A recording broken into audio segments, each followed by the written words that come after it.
En este mismo instante, mientras ustedes, amigos, observan el televisor, millones de especies, muchas de ellas desconocidas, evolucionan en un mundo completamente ignoto. Un mundo oscuro, un mundo lleno de violencia, un mundo que a veces refleja colores sorprendentes, criaturas que parecen dibujadas por la mente de algún genio loco y que, sin embargo, coexisten con nosotros. Habitan la parte más inexplorada del planeta. Se calcula que el 85% de los abismos aún están por descubrir. En ocasiones hemos sido como ese corcho que se arroja al río, una simple prospección en vertical. Y a veces hemos encontrado en una sola inmersión hasta 700 criaturas de las que no se conocía absolutamente nada. Buenas noches y bienvenidos a la nave del misterio. Simplemente evocador el asunto del abismo. Conocemos la Tierra y conocemos desde luego el espacio sideral mucho mejor que las profundidades.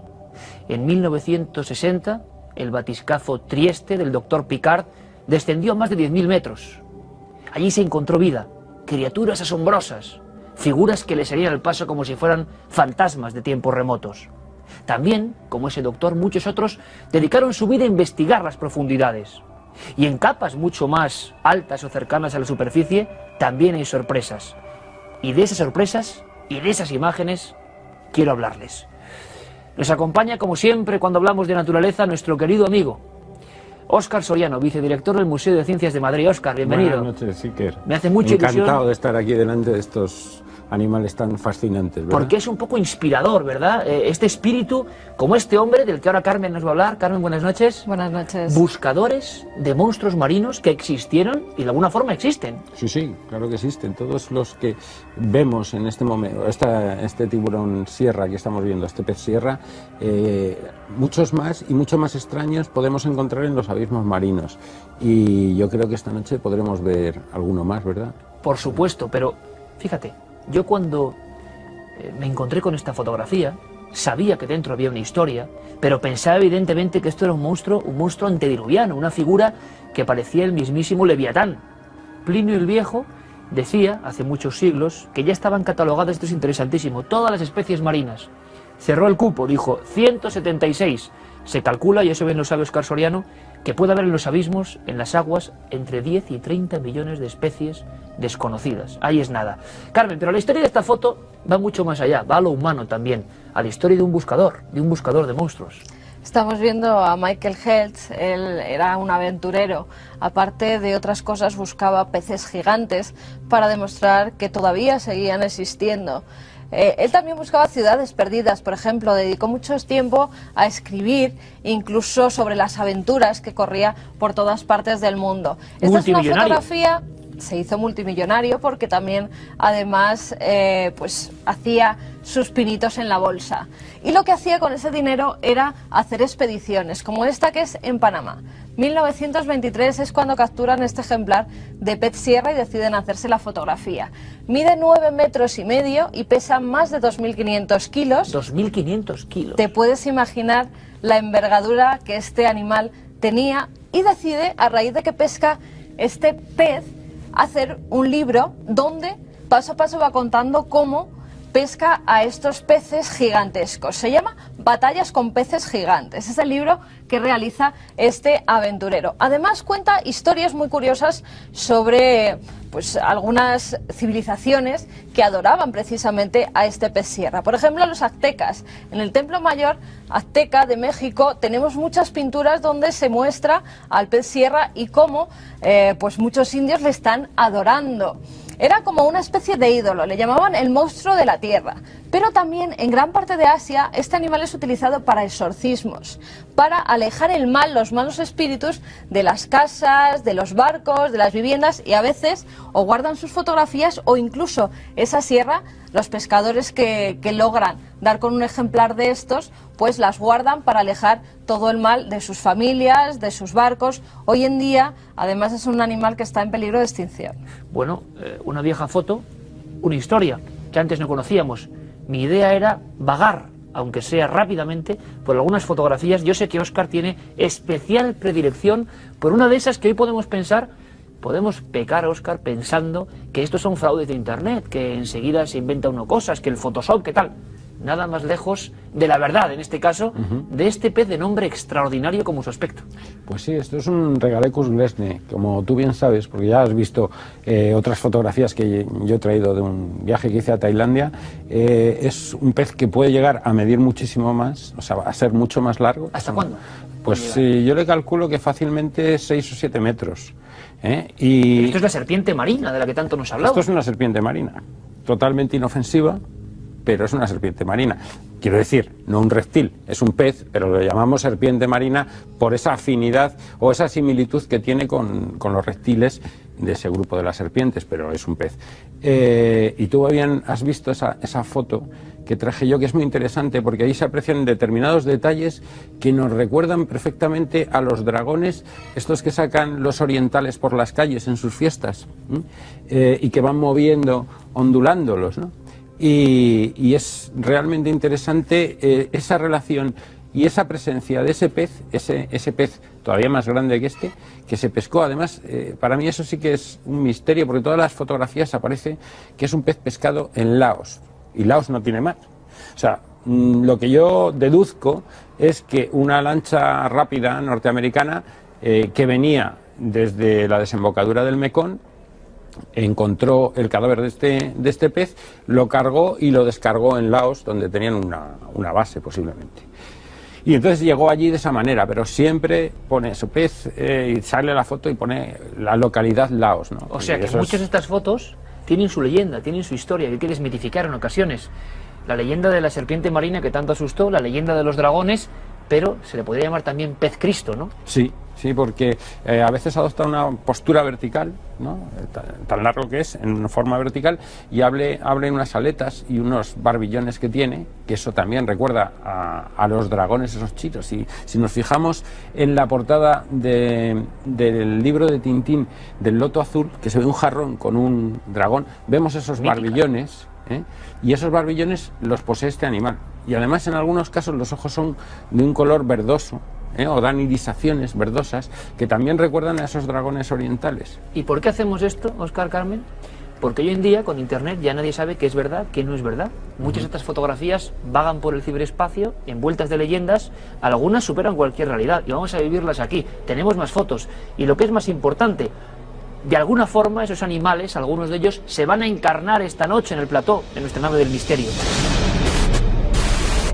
La vida con formas tan extrañas que hicieron conjeturar a los viejos marinos, que tenían miedo, por ejemplo, de atravesar el mar tenebroso, porque allí habitaban los monstruos como las sirenas, a veces con un halo romántico, que como al gran Ulises podían llamar y atraer con su cántico. Pero las sirenas de las que vamos a hablar tienen otra historia también que contarnos y desvelarnos. Son sirenas fotografiadas, reales o no, vamos a descubrirlo. Carmen, Óscar, historias de sirenas existen muchísimas. Algunas incluso llegan a España y sobre todo tenemos, hay que decirlo, habilidosas composiciones, ¿no? La mayoría, vamos, todas las que se conocen las sirenas eran composiciones, las solían hacer con cuerpos, por ejemplo, la sirena de Fiji, que fue una de las más conocidas por Barnum, que era un aventurero también, que empezó a hacer un museo con las cosas más extrañas. Llegó a tener 7 de esas sirenas que eran todo un montaje. Solían ser cabezas de mono disecadas que iban unidas a un cuerpo, por ejemplo, de salmón. Esta que tenemos, la de las islas Fiji, decían que estaba capturada en esas aguas y todo lo contrario, eran totalmente mentira, pero sí que engañaron a muchísima gente de la época que iba a visitarlas. En España, Iker, decías, tenemos una que además es bastante desconocida, se llama el Dimoni de Sa Pobla. Está en Mallorca y, como vemos, también es una representación un tanto extraña, con cola de pescado, con una especie de brazos y también con una gran boca llena de dientes. No se sabe a ciencia cierta de dónde viene o incluso quién la tenía o quién la fabricó. Lo que sí se sabe es que pertenecía al padre de Joan Serra. Joan Serra es quien la lleva ya a este museo de Mallorca, pero no se sabe muy bien quién se la dio, porque en Sa Pobla había muchas historias, muchas leyendas y tradiciones que contaban que por las noches, sobre todo de luna llena, los pescadores oían extraños ruidos. En una de esas noches llegaron a capturar a ese Dimoni de Sa Pobla y se lo regalaron al que era el doctor Serra. Desde entonces es conservada en ese museo y bueno, en la zona es muy conocida, pero fuera de Mallorca la verdad es que es un personaje bastante extraño que hemos querido traer a este museo peculiar. Bueno, pues un motivo más para conocer los viejos y entrañables museos de nuestro país, el Dimoni de Sa Pobla. Y es que, Óscar, da la sensación de que en tiempos pasados el negocio de lo mitológico convertido en realidad fue muy próspero, ¿no? Pero es que es muy curioso, y ha presentado Carmen a un personaje muy interesante, que es Phineas T. Barnum. Este señor era un empresario circense norteamericano que hizo mucho dinero y que es el fundador del Museo de Historia Natural de Nueva York. O sea, uno de los personajes que aportó dinero para la creación de ese museo, y en parte, la mayor parte de ese dinero, pues era este señor Phineas T. Barnum. Qué interesante. Y primero, ¿por qué las sirenas siempre nos han llamado tanto la atención? Porque han sido un personaje no solo mitológico, sino en el que muchas personas, marinos y demás, creen haber avistado. Tú eres un estudioso serio científico de los mitos de la criptozoología. Las sirenas están siempre ahí, desde el principio de los tiempos. Sí, sí. Y sobre todo se empieza a hablar, digamos, en el mundo occidental a partir de la descripción de estos animales, que son además llamados científicamente sirénidos, los dugongos y los manatíes, y que tienen una particularidad, son mamíferos y tienen mamas. Y entonces cuando los marineros capturaban un animal de estos, lo asociaban con una mujer con cola de pescado. Y de ahí viene la sirena, o la forma de sirena que nosotros conocemos, ¿no? Más vendida y que sale en todas las películas. Óscar, ¿cómo se construyen las sirenas? ¿Se hacían engranajes de diversos cuerpos, utilizando monos, utilizando a veces, en algún caso escandaloso, hasta partes de esqueletos traídos de profanados? O vamos a hablar de profanaciones, de cementerios, se le ponían colas. Sí, pues utilizaban niños pequeños que podían sacar de tumbas y simplemente les asociaban o les cosían pues una cola de pescado. Y luego el efecto de la muerte en la cara del niño pues le daba unos rasgos, porque ya lo sacaban en un estado de descomposición avanzado, le daban unos rasgos terroríficos, claro, nos planteaba una visión terrorífica. Y esto lo vendían como si fuera una sirena. Y ahora vamos a pasar a ver las criaturas reales, entre comillas. Se van a sorprender, entre ellas una sirena, por cierto, que llevaba un tiempo aquí vagando por nuestra nave del misterio y que hoy va a tener la luz y los focos sobre ella. Pero se van a sentir muchos muy identificados con lo que voy a contar. Yo recuerdo viejas colecciones de cromos donde algo que parecía muy extraño, como si la naturaleza no casase bien en ese momento, era el descubrimiento de animales que se creían completamente extinguidos hacía millones de años y que de repente, como heraldos de otro tiempo, surgían en mitad de la nada. Ejemplo, el celacanto, el gran ejemplo, ¿no, Óscar, de que no conocemos todo bien y que lo que creíamos certero de repente se puede romper en un instante cuando un monstruo, entre comillas, de otro tiempo, aparece. Pues yo creo que los zoólogos tenemos que estar acostumbrados a que nos ocurra esto. Constantemente nos aparecen animales vivos que podíamos haber considerado extinguidos o muy similares a los extinguidos. Por eso yo creo que no podemos nunca perder esa capacidad de curiosidad y de buscar algo nuevo que siempre vamos a encontrar. Nos queda mucho por descubrir y mucho por conocer. Pues se sabe que el celacanto es un pez que vive. Sí, sí, perfecto. Varias especies, además de celacanto. No hay solo una. La primera, claro, cuando se sacó, pues ya se describió, pero posteriormente han salido otras especies de celacantos emparentados muy estrechamente, ¿no? Y bueno, pues es un pez absolutamente prehistórico. Prehistórico, que se creía extinguido hace cientos de millones de años y de repente claro, en las costas africanas emergió. Tenemos que tener una cosa muy en cuenta. El mar es un ambiente sumamente estable. O sea, mientras que en tierra hay muchos cambios de temperatura, el mar actúa de una forma mucho más, con menos cambios. Y eso provoca que haya una supervivencia de especies más primitivas o haya más facilidad de que esas especies sobrevivan más que en la tierra, que los cambios ambientales podrían extinguir más fácilmente esas especies. Bueno, fotos que se quedan aquí, son parte de la historia. Ninguna es un trucaje real. En este caso, la sirena sí, la sirena estaba deformada para el engaño. Pero todas son fotos auténticas. No crean que aquí se ha manipulado absolutamente nada. Y ahora es momento de que todo esto cobre volumen, 3 dimensiones. Vamos a vivirlo aquí en Cuarto Milenio.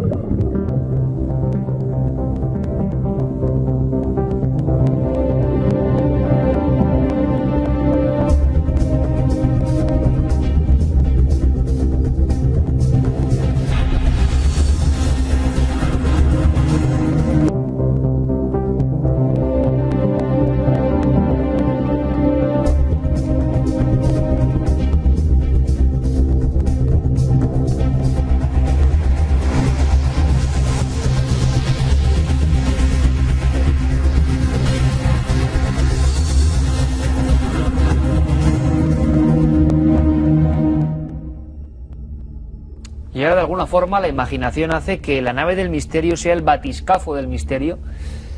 Descendamos unos cuantos miles de metros y busquemos esa otra vida. Bueno, con algún elemento un tanto bizarro, pero que era propio de hace unos cuantos años.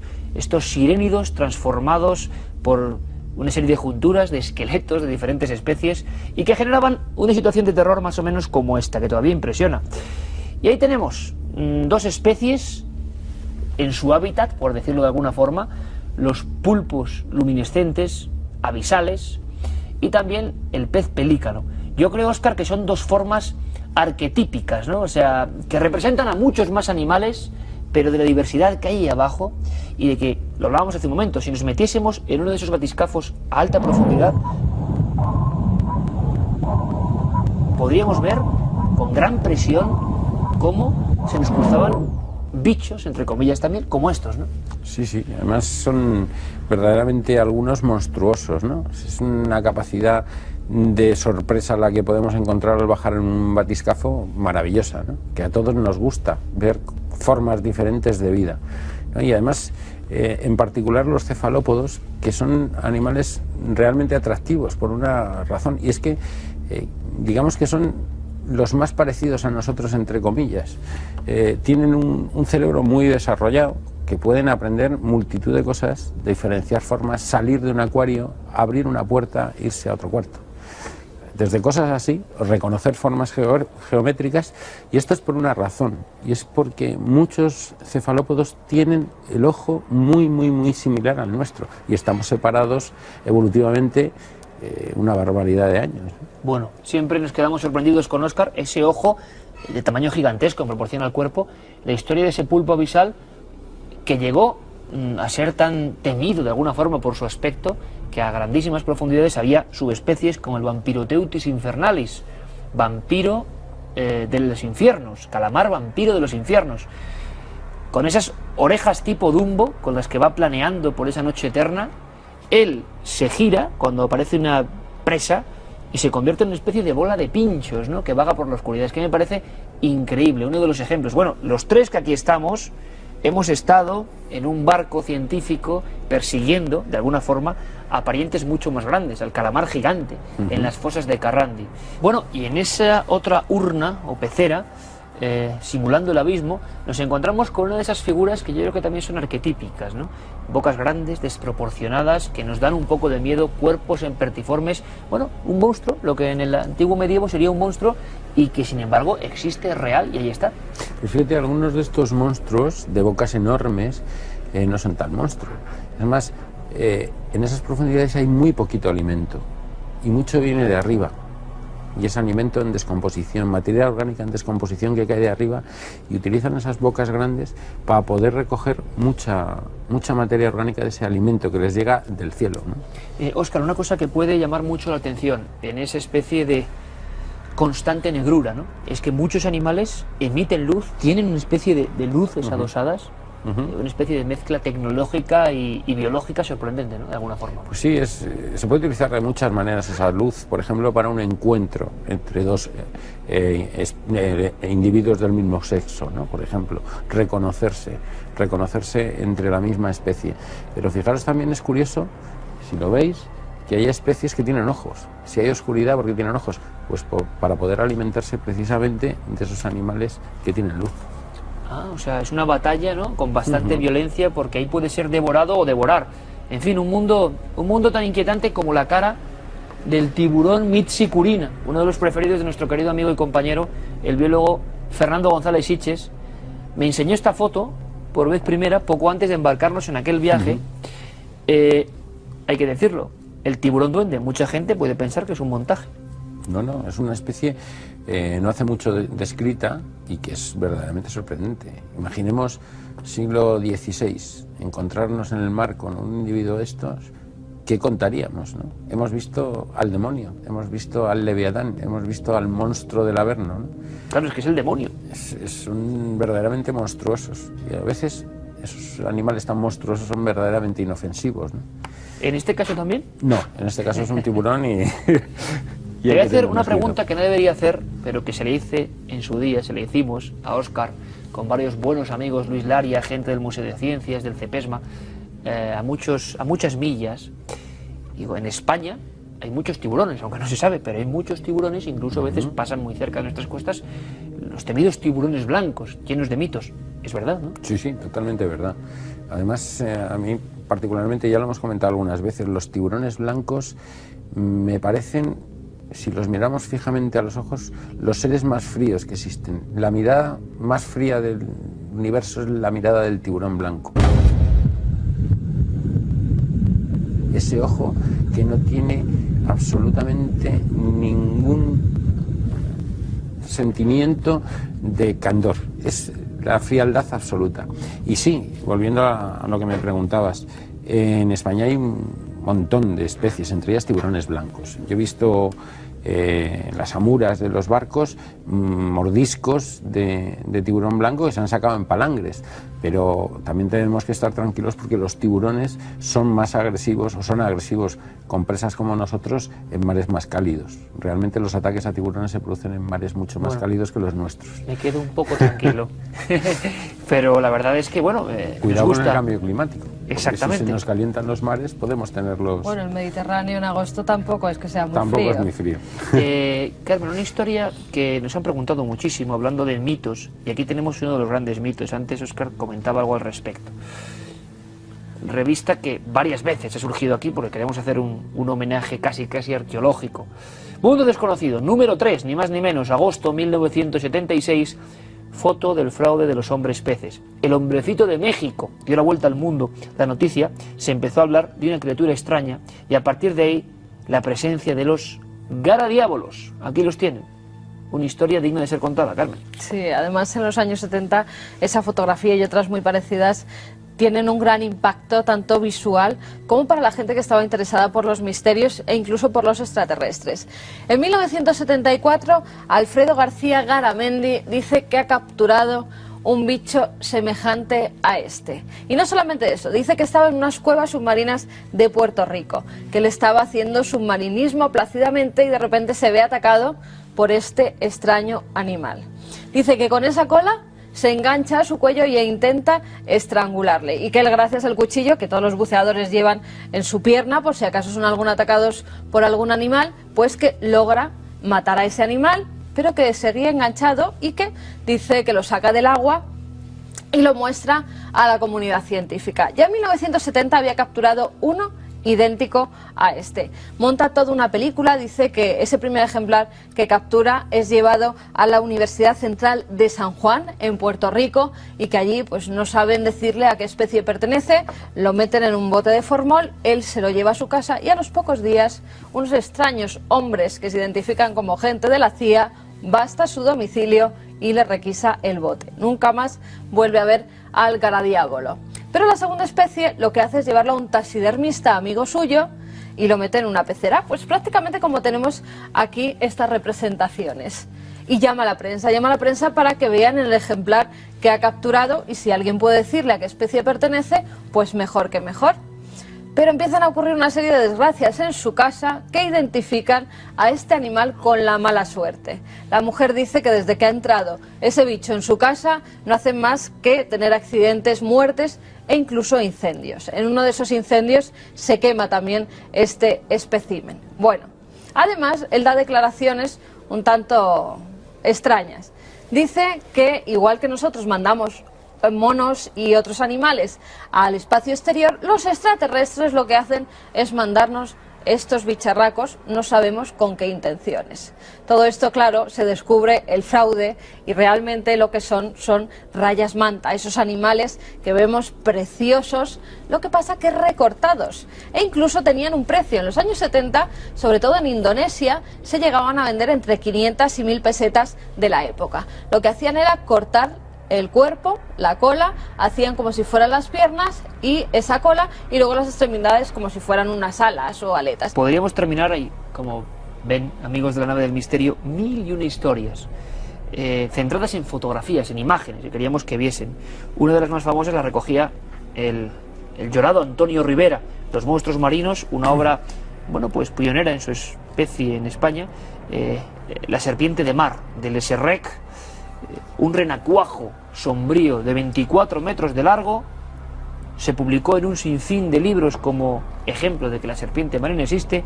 Y Óscar Soriano, ¿qué es? Pues es un cardumen de peces. Ya sabéis que se mueven todos juntos y adquieren formas que nos pueden recordar en un momento dado pues a una serpiente o cualquier otra cosa. Y en este caso pues hubo la suerte de fotografiarlo con ese aspecto y dio lugar pues toda esta leyenda de esas serpientes marinas. Bueno, pues hemos disfrutado mucho vagando entre la leyenda y la realidad. A veces, lo vemos, las formas reales superan a cualquier trucaje. Espero que hayamos aprendido algo. Y desde luego, como siempre, ha sido un placer hacer esta investigación. Seguiremos hablando del abismo, de las profundidades más extremas, 5.000, 6.000, 7.000, 8.000 metros, y hay vida. Y vida que realmente parece, bueno, lo es de alguna forma, extraterrestre. Óscar Soriano, vicedirector del Museo de Ciencias, como siempre, gracias por tu labor, gracias por esa labor en el museo y que aprendemos mucho contigo. Pues muchas gracias, Iker. Ya sabes que para mí siempre es un placer acompañaros.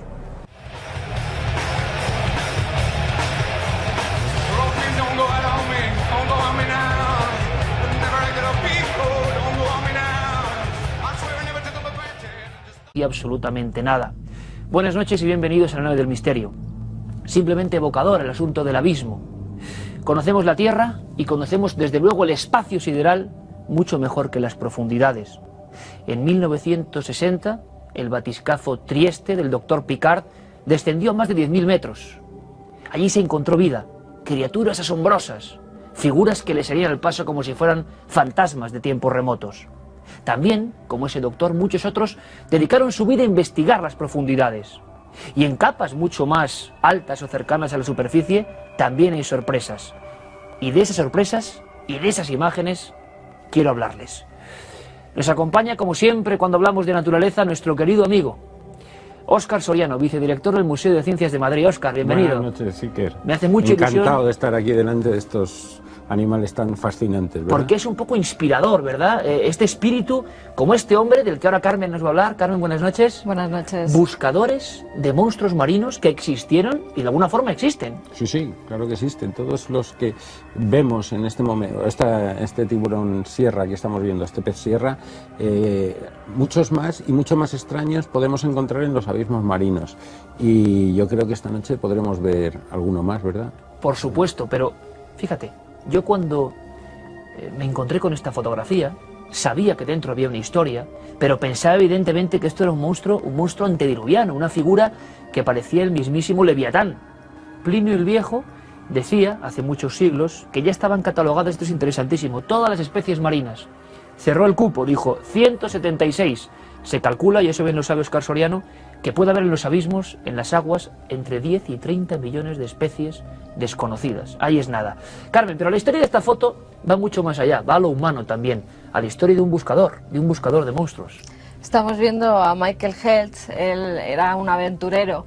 Aparte de otras cosas, buscaba peces gigantes para demostrar que todavía seguían existiendo. Él también buscaba ciudades perdidas, por ejemplo, dedicó mucho tiempo a escribir, incluso sobre las aventuras que corría por todas partes del mundo. Esta es una fotografía, se hizo multimillonario porque también, además, pues hacía sus pinitos en la bolsa. Y lo que hacía con ese dinero era hacer expediciones, como esta que es en Panamá. 1923 es cuando capturan este ejemplar de pez sierra y deciden hacerse la fotografía. Mide 9,5 metros y pesa más de 2.500 kilos. 2.500 kilos. Te puedes imaginar la envergadura que este animal tenía y decide, a raíz de que pesca este pez, hacer un libro donde paso a paso va contando cómo pesca a estos peces gigantescos. Se llama Batallas con peces gigantes. Es el libro que realiza este aventurero. Además cuenta historias muy curiosas sobre pues algunas civilizaciones que adoraban precisamente a este pez sierra. Por ejemplo, los aztecas. En el Templo Mayor Azteca de México tenemos muchas pinturas donde se muestra al pez sierra y cómo pues muchos indios le están adorando. Era como una especie de ídolo, le llamaban el monstruo de la tierra. En este mismo instante, mientras ustedes, amigos, observan el televisor, millones de especies, muchas de ellas desconocidas, evolucionan en un mundo completamente ignoto. Un mundo oscuro, un mundo lleno de violencia. Un mundo que a veces refleja colores sorprendentes, criaturas que parecen dibujadas por la mente de algún genio loco y que sin embargo coexisten con nosotros. Habitan la parte más inexplorada del planeta. Se calcula que el 85% de los abismos aún están por descubrir. En ocasiones hemos sido como ese corcho que se arroja al río, una simple prospección en vertical. Y a veces hemos encontrado en una sola inmersión hasta 700 criaturas de las que no se conocía.